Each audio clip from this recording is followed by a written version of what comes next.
అప్పటికే 98 మెంబర్స్ పైన డిసాటిస్ఫాక్షన్ అంటే మీరు నమ్ముతారా? అంటే ఈజ్ ఇట్ పాసిబుల్ సార్? ఒక న్యూట్రల్ పర్సన్ గా ఒకవేళ ఒక 10 మందో 14 మందో 15 మందో ఓకే కన్సిడర్ చేసి ఏమన్నా జరుగుతుందేమో, సరిగ్గా పరిపాలన చేయట్లేదేమో వాళ్ళు అనుగుణంగా ప్రజలకి, మరి 98 మెంబర్స్ ఆల్మోస్ట్ 100 మెంబర్స్ పైన వ్యతిరేకత ఉందంటే అసలు ఇంకా డిజాల్వ్ అయిపోవాలి కదా గవర్నమెంటే. సో ఇటువంటివి ఇప్పుడు ఈ టైంలో సర్వేలని ఫేక్ రిపోర్ట్స్ తీసుకొని వచ్చి ఇక్కడ మాట్లాడితే వైసీపీ క్రెడిబిలిటీ పోతుందని నేను నమ్ముతాను. అండ్ రఫీ గారిని ఒక పెద్ద మనిషిగా అక్కడ కూర్చోబెట్టినప్పుడు మనం ఆయనకు కొంచెం మర్యాద ఇవ్వడం నేర్చుకోలేదు. ఏ పార్టీ అయినా, నేను రేగడి ఆయనకైనా చెప్తాను, మన ప్యానెల్ ఉన్న ప్రతి ఒక్కరికి మనం ఇవ్వాలి. బ్రహ్మానందం గారు అని ఈయన సంబోధించడం అది కరెక్ట్ కాదు సార్. ఇది మన ప్యానెల్లో ఎంకరేజ్ చేయడం కూడా నేను యాక్సెప్ట్ చేయను. ముఖ్యంగా కామెడీ అంటే ఏంటని చెప్పమంటారా సార్? ఇప్పుడు ఈ సర్వే కాదు కామెడీ, అసలైన కామెడీ ఏంటంటే మనకు 5 ఏళ్ల పరిపాలనలో మధ్యప్రదేశ్ కామెడీ అంటే మీరే కీర్తన గారు. మీకు మించిన కామెడీ ఉండదు కదా, మిమ్మల్ని మించిన కామెడీ కూడా ఉండదు. అసలైన కామెడీ అంటే మీరే. నేను ఇదే సార్ ఎంకరేజ్ చేయను అంటున్నాను. మీరు ఒక వాళ్ళకి డిసిప్లిన్ నేర్పించిన తీసుకురండి. అధికార ప్రతినిధులుగా ఉన్నప్పుడు మేమైతే డిసిప్లిన్ గా మాట్లాడుతున్నాం, వాళ్ళని కూడా డిసిప్లిన్ గా మాట్లాడమని చెప్పండి. సాటి మహిళగా ఉన్నప్పుడు ఒక ఆవిడ ప్యానెల్లో ఉన్నప్పుడు ఇలాంటి మాటలు మాట్లాడకూడదని ఆయనకి రేవడి గారికి చెప్పండి. అసలైన జోక్ అంటే ఏంటంటే 5 ఏళ్ల పరిపాలనలో మద్యపాన నిషేధం చేయకపోయినా వీళ్ళకి 100% సర్వే రిపోర్ట్స్ పాజిటివ్ గా వచ్చాయి. 5 ఏళ్లు సిపిఎస్ రద్దు చేయకపోయినా 100% పాజిటివ్ గా వచ్చింది. వీళ్ళు 5 ఏళ్లగా ఫ్రీ కరెంట్ ఎక్కిపోయినా 100% పాజిటివ్ రిపోర్ట్ వచ్చింది. మనం గమనిస్తే ప్రత్యేక హోదా వేస్తానని చెప్పాడు, అది కూడా నెరవేర్చలేదు. మనం గమనిస్తే జిల్లాకు ఒక ఎయిర్పోర్ట్ అన్నాడు, అది కూడా నెరవేర్చలేదు. సిపిఎస్ రద్దు, 3 రాజధానులు, ఇలా 1,00,000 ప్రతిపాదనలు చేసి ఈయన అన్ని విధాలుగా ఫెయిల్ అయితే జగన్మోహన్ రెడ్డి గారు అసలైన కమిడియన్ కాదంట. వీళ్ళకి సర్వేలు ఎక్కడా మీద నెగిటివ్ గా లేదంటే ప్రజలు జేది విమానాన్ని గెలుస్తారని చెప్పారంట. ఇంకొక హైలైట్ చెప్పనా సార్, ఐపాక్ టీం చెప్పింది మేము 160 స్థానాల్లో గెలవబోతున్నాం పెద్ద కామెడీ చేశారు జగన్మోహన్ రెడ్డి గారు. దాని గురించి ఇక్కడ మాట్లాడరు. ఇంకా ప్రత్యేకించి మనం మాట్లాడితే 5 years ఆఫ్ ఫెయిల్యూర్ గురించి పక్కన పెడితే మేం కూటమి వచ్చిన తర్వాత తల్లికి బిడ్డకి మంచి జరగాలి, ప్రతి బిడ్డ చదువుకోవాలని సదుద్దేశంతో చంద్రబాబు నాయుడు గారు, లోకేష్ గారు, పవన్ కళ్యాణ్ గారు ఆలోచించి ఒక డెసిషన్ తీసుకొని తల్లికి వందనం అనే కార్యక్రమం చేపడితే ఇప్పుడు మన వైసీపీ ప్యానలిస్ట్ గారు ఏమంటున్నారంటే ఒక బిడ్డకు వచ్చింది 2 బిడ్డలకు తక్కువ డబ్బులు వచ్చాయి, ఇది ఎలా జరిగింది? నేను సాక్షాత్ వైసీపీ హయాంలో వాలంటీర్ గా ఉన్న వ్యక్తి, 7 మంది బిడ్డలు ఉంటే సార్ 7 మందికి తల్లికి వందనం వచ్చింది. నేను గతంలో వైసీపీ వాలంటీర్ గా పనిచేస్తే నాకు ఒక బిడ్డకే గతంలో వచ్చింది, నాకు కోత విధించారు, నేను ఓటు కూడా వేయలేదు, కానీ నా కుటుంబం వచ్చి నా బిడ్డలందరికీ ఈ రోజు న్యాయం జరిగింది అని సాక్షాత్తు వైసీపీకి ఓటేసిన వ్యక్తి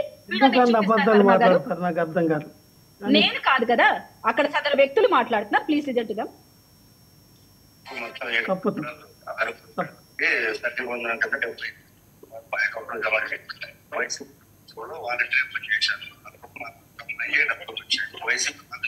సదరు 7 డబ్బులు పడిన వ్యక్తులే మాకు పడలేదని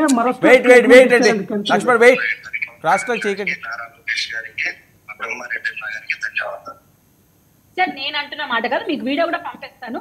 మచ్చర్ల నియోజకవర్గంలో ఉన్న ఒక సాధారణ వాలంటీర్ గా పనిచేసి వైసీపీకి ఓటేసిన వ్యక్తి తన విషయాన్ని తను షేర్ చేస్తాడు. 7 మంది బిడ్డలకి అమ్మఒడి తల్లికి వందనం పడింది, కూటమి ప్రభుత్వం న్యాయం చేస్తోంది బిడ్డలకి అని సాక్షాత్తు ఇక్కడ జనాలు చెప్తున్నమాట. ఒక వ్యక్తి వచ్చి ఇక్కడ వైసీపీ ప్యానలిస్ట్ కూర్చొని అన్యాయం జరిగింది అని చెప్తే మీరు సాక్ష్యాలతో సహా సదరు వ్యక్తులు ఎక్కడ రిపోర్ట్ చేశారు, ఎక్కడ న్యాయం జరగలేదు, ఏ సచివాలయంలో ఫాల్ట్ జరుగుతుంది, అక్కడికి వెళ్ళి మీరు ఫైట్ చేయండి. నిజంగా న్యాయం జరగకపోతే ఆ ఇష్యూ తీసుకొని ఇక్కడ మాట్లాడండి. అంతేగాని ఇక్కడ మీరు కామెడీ మీకన్నా పెద్ద వ్యక్తి అయిన వ్యక్తిని మీరే మాట్లాడండి. ఒక ఇంట్లో ఉన్నటువంటి 3 పిల్లలు ఉంటే నేను ఇందాక చెప్పింది కరెక్టే, 13,000, 10,900, 8,800 ఇలాగే పడ్డాయి. మీరు ఎంకరేజ్ చేయండి. ఇది తప్పు అంటే నేను రేపటి నుంచి డిబేట్కి రాను, ఈ పార్టీ నుంచి కూడా బయటకు వెళ్ళిపోతా. ఇది నిరూపించండి. ఇది తప్పు, ఇలా పడలేదు, మిగతా డబ్బులు ఎలాగే వస్తున్నాయి తెలుసు మెసేజ్. ప్రధానమంత్రి యోజన పథకం లేకపోతే ఏదో పిఎం కిసానో ఏదో తద్వారా వస్తాయి డబ్బులు, ప్రధానమంత్రి డబ్బులు వేస్తారు, మిగతా డబ్బులు సెంట్రల్ గవర్నమెంట్ డబ్బులు వస్తాయి, ఇది స్టేట్ గవర్నమెంట్ ఎంతవరకు ఇస్తుందని చెప్పి మెసేజ్లు పెడుతూ ఉన్నారు. కొన్ని డబ్బులు ఎస్సీ సప్లాన్ నిధుల నుంచి ఇచ్చారు, కొన్ని డబ్బులు ఉపాధి హామీ డబ్బుల నుంచి ఇచ్చారు, కొన్ని డబ్బులేమో సెంట్రల్ గవర్నమెంట్ రాలేదు, అందుకే 8,800, అందుకే 10,900, అందుకే 13,000 ఇస్తున్నామని చెప్పి క్రిస్టల్ క్లియర్ గా మెసేజ్ పంపిస్తుంది మీ గవర్నమెంట్. వాకప్ చేయమని వస్తారు.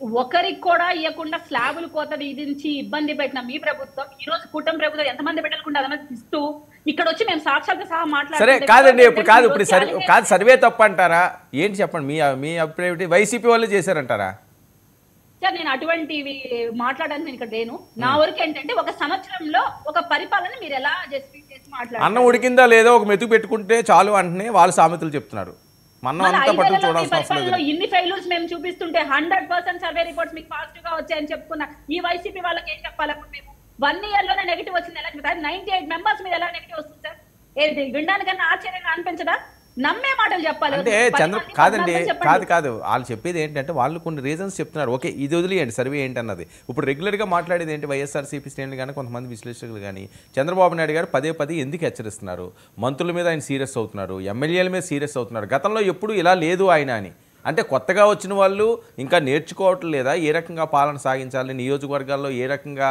వాళ్ళు దూసుకుపోవాలని మంత్రివర్గంలో ఉన్న వాళ్ళు కూడా ఎందుకులే మనకేదో అవకాశం వచ్చింది కదా కాస్త సెట్ అయిపోదాం అనే యోచనలో ఉన్నారా ఇది కూడా అనుమానం వస్తుంది కదా వర్మ గారు మీ మాటల్లోనే ఆన్సర్ ఉంది వర్మ గారు ఎందుకంటే గత ప్రభుత్వంలో ఇలాంటి రీచెక్ చేయకనే ఇష్టం వచ్చినట్టు దోచుకుంటూ దాచుకుంటూ పంచుకుంటూ పోయారు కాబట్టి వాళ్ళ అడ్మినిస్ట్రేషన్ ఫెయిల్ అయ్యి ప్రజల్లో వాళ్ళకి వ్యతిరేకత పెరిగి 11 సీట్లకు వాళ్ళు పరిమితమయ్యారు ఎప్పటికప్పుడు రీచెక్ చేస్తూ 1 year లోనే మేము ఎంతగా వీళ్ళని గమనిస్తున్నాం కాబట్టి లాస్ట్ కి మా పరిపాలన ఎలా ఉంటుందో మీరు గమనించవచ్చు ప్రజలు ఇచ్చిన మామూలు తీర్పు కాదు చరిత్రలో నిలిచిపోయే తీర్పు ఇచ్చారు ఇటువంటి తీర్పుని మేము కాపాడుకోవాల్సిన బాధ్యత మాకు ముళ్ళ కిరీటం లాగా తలపైన ఉంది సో ప్రతి నిమిషం మేము రీచెక్ చేయాలి జనసేన విషయానికి వస్తే 14 మంది మీద వ్యతిరేకత ఉందట సార్ నేను మీకు ఆల్రెడీ చెప్పాను డిప్యూటీ సీఎం గారే ప్రత్యక్షంగా గమనిస్తున్నారు ఎప్పటికప్పుడు మీటింగ్స్ జరుగుతున్నాయి అని వీళ్ళు చేసే చెత్త సర్వేని కన్సిడర్ చేసి మాట్లాడడం వల్ల ఒక్క 1% కూడా లాభం ఉండదు పెద్దల్ని గౌరవించేలాగా ఉంటేనే వచ్చి ఇక్కడ మాట్లాడమనండి నేను సబ్జెక్టే మాట్లాడతాను